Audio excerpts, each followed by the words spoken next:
रात का रहस्य। यह कहानी एक छोटे से गांव की है जहां कुछ अजीब घटनाएं हो रही थीं।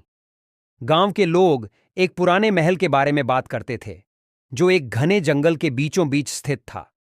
महल कई सालों से वीरान पड़ा था और गांव वाले कहते थे कि रात के समय वहां किसी की चीखें सुनाई देती थीं।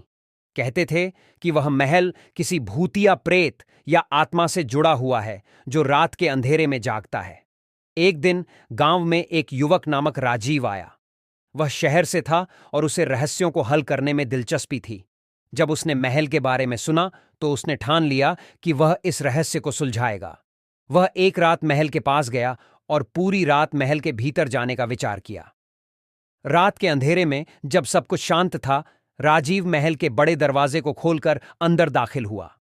महल अंदर से बहुत अंधेरा था, लेकिन राजीव के पास टॉर्च थी। जैसे ही उसने टॉर्च जलाया, उसे एक पुरानी सीढ़ी दिखाई दी जो महल के ऊपरी मंजिल की ओर जाती थी। वह धीरे धीरे सीढ़ियों पर चढ़ने लगा। सीढ़ियों के ऊपर पहुंचते ही उसे एक कमरे के भीतर से अजीब सी आवाजें सुनाई दीं। आवाजें किसी के रोने और चीखने जैसी थीं। राजीव कमरे के दरवाजे के पास गया और उसने धीरे से दरवाजा खोला। अंदर का दृश्य देखकर वह चौंक गया।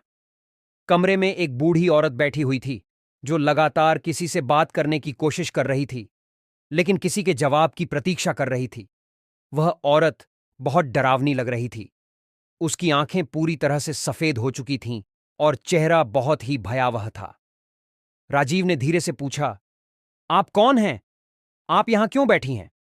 वह औरत अचानक मुड़ी और बोली, मैंने कभी किसी को नुकसान नहीं पहुंचाया, लेकिन अब मुझे यह दर्द सहन नहीं हो रहा।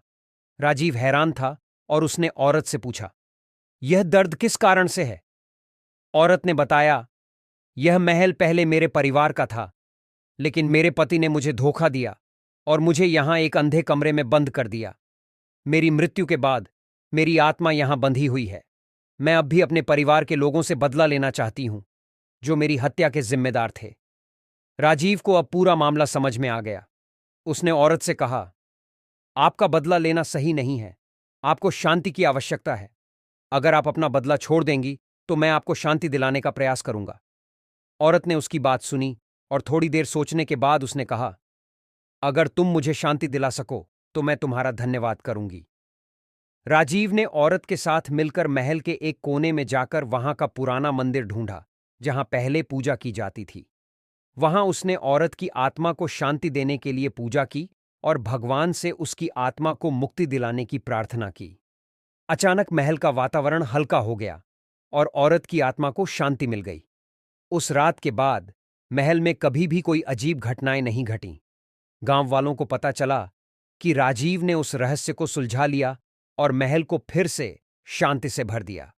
राजीव ने गांव छोड़ने से पहले वहां के लोगों को यह सिखाया कि हर रहस्य का कारण और समाधान होता है और हमें किसी भी स्थिति में बिना समझे डरने की बजाय समस्या का समाधान ढूंढना चाहिए।